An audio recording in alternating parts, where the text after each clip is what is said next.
At a family dinner, she announced, "My ex will always be in my life. If you can't accept that, don't marry me." Everyone turned to me. I simply said, "All right." By the following week, the invitations were called off, and she understood the wedding was canceled too. It all unraveled at a Sunday dinner. At a strained pre-wedding gathering, two families with little in common were forced to act as if they were about to become one. My parents, a reserved, traditional couple married for 4 decades, sat on one side of the table. Across from them were my fiancée, Clara's, parents, retired therapists who spoke in the jargon of pop psychology and viewed boundaries as mere suggestions. Caught in the middle was Leo, Clara's ex-boyfriend, whom she and her family described as a spiritual sibling, an indispensable part of her personal circle. He was present at every holiday, every birthday, every dinner, and even had a key to her parents' home. He was the ever-present, smug shadow lingering over our relationship. I'd been vocal about my discomfort from the start. I'm not possessive, but I believe in clear lines. A former partner should stay in the past, not share inside jokes with your future spouse at the dinner table. My concerns were always dismissed with patronizing lectures from Clara and her parents about my outdated masculine instincts and failure to embrace their progressive, fluid notion of family. They saw my traditional values as a quaint but flawed trait. I went along with it, not out of weakness, but because I was testing the waters. I wanted to see how far she'd take it, to know if our relationship was built on solid ground or shifting sand. The topic of the wedding seating chart surfaced during dessert. My mother, a woman of quiet but resolute dignity, asked a simple question. "Clara, dear," she said, glancing at the draft chart, "I notice Leo is placed at the main family table beside your aunt. I'm wondering if that's the most suitable spot for him. Perhaps a table with friends would be better." The room's atmosphere shifted from warm to icy in an instant. Clara's mother set her fork down with a sharp clink. Clara's face turned a fiery, indignant red. "My mother's just thinking about appearances, Clara," I interjected, trying to defuse the tension before it erupted. "Having your ex at the family table might confuse some guests." Clara spun toward me, her eyes blazing. "Confuse them? The only confusion here is you and your parents clinging to some 1950s mindset. Leo is my closest friend. He's family. He was in my life long before you, and he'll stay in it long after. He's always going to be part of my life." Her father jumped in, his tone thick with superiority. "Ben, we've discussed this. Your rigid view of relationships breeds insecurity. Clara and Leo share a beautiful, evolved bond. You should embrace it, not try to control it." Her mother nodded gravely, their synchronized psychological tactics honed over years. But this time, it felt different. My parents were there, witnessing Clara and her family treat me, and our upcoming marriage, with such casual, haughty disregard. Emboldened by her parents' support, Clara pressed her advantage. She stood, hands on her hips, and delivered a statement that stopped the entire evening cold. Looking from my mother to me, her voice rang out clearly. "Let me be absolutely clear for everyone. My ex will always be in my life. He'll be at our wedding. He'll be at our children's christenings. He'll be at our holidays. That's non-negotiable. If you can't handle that, don't marry me." The ultimatum hung in the silent room like a battle cry. Everyone stared at me, expecting me to argue, plead, or cave as I'd done before to keep the peace. Clara's smug expression suggested she thought she'd cornered me. I stayed silent for a full minute, taking in her defiant arrogance, her parents' approving nods, and my parents' shocked but dignified faces. Then I looked back at her. The test was over.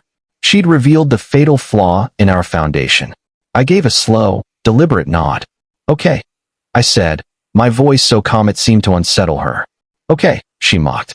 "Okay, you'll get over it? Okay, you'll stop acting like a jealous kid?" "No," I said, standing and folding my napkin onto my plate.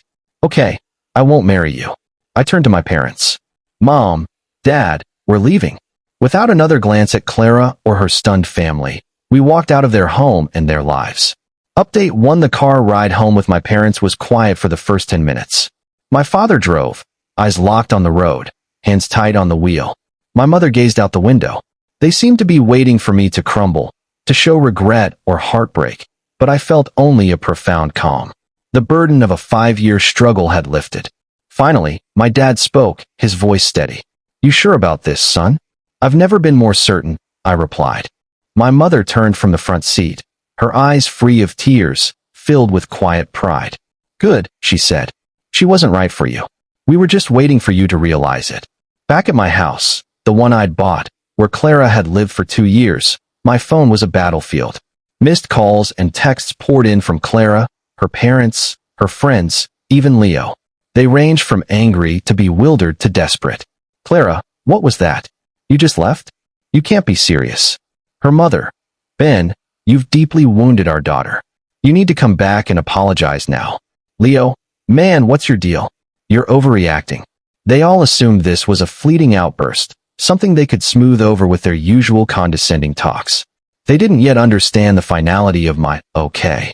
I ignored them all and made one call. To our wedding planner, Cynthia, a consummate professional. Cynthia, it's Ben. The wedding's off for good. There was a stunned pause. Ben, what? The invitations go out tomorrow. Stop them, I said. Not one should be sent. Start canceling all vendors. Clara's family is handling the finances, so they'll deal with refunds and fees. This was strategic. I hadn't paid for the wedding. Her father had, a fact he'd loudly advertised. Now, the financial fallout of canceling a 6-figure event was his burden. By morning, Cynthia's efficiency hit like a tidal wave.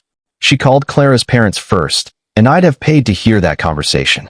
Caterers, florists, the band, the venue. Each call chipped away at their grand event, with non-refundable deposits vanishing. Clara's father called me, his voice a furious growl. What have you done? Do you know how much money we're losing? You can't do this. I didn't do anything, I said calmly. I accepted Clara's terms. She gave me a choice. Accept her ex as a permanent part of our marriage or walk away. I chose to walk. Those are her consequences. He ranted about lawsuits and broken promises. Broken promises? I laughed coldly. You were there, Richard. You heard her ultimatum in front of a dozen witnesses. She made our marriage conditional, and I declined. There's no lawsuit, just the bill for a party you're no longer throwing. I hung up. That afternoon, Clara appeared at my house, using her key to let herself in.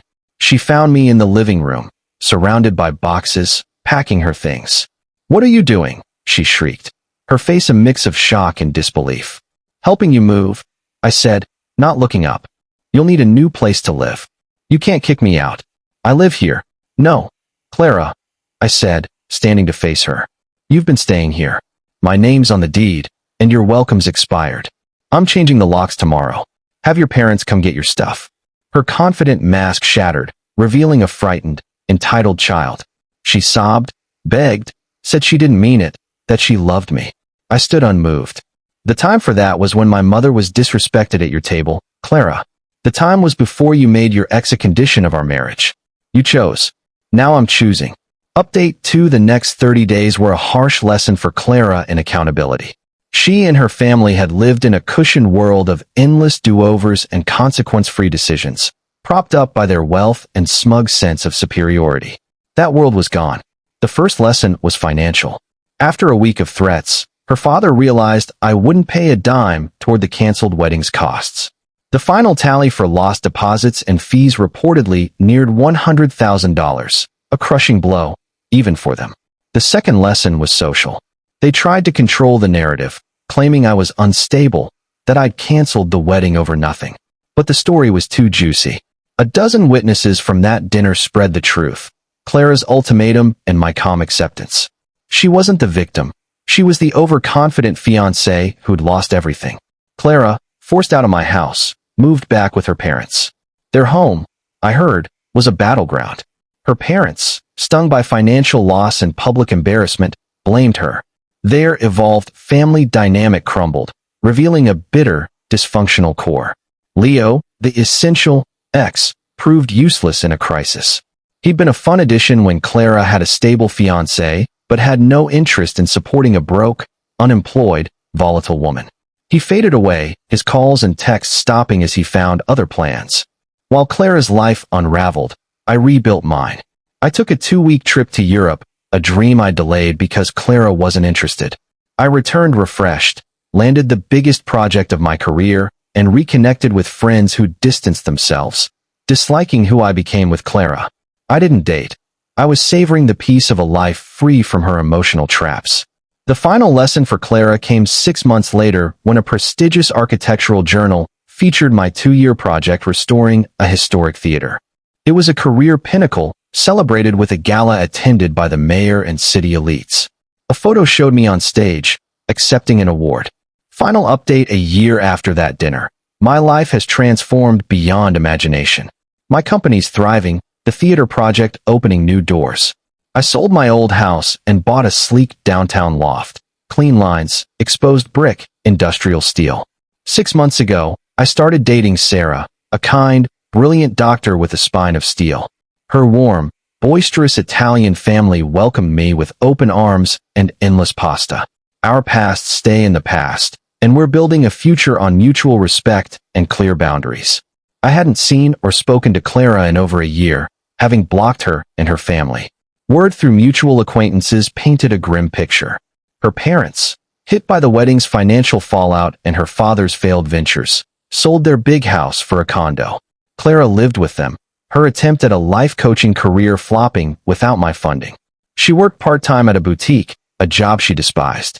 Leo was gone, engaged to another woman who made it clear Clara wasn't part of their fluid family.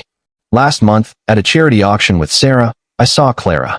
She was a volunteer, serving champagne in a black apron. She spotted me with Sarah, a confident, successful woman laughing beside me.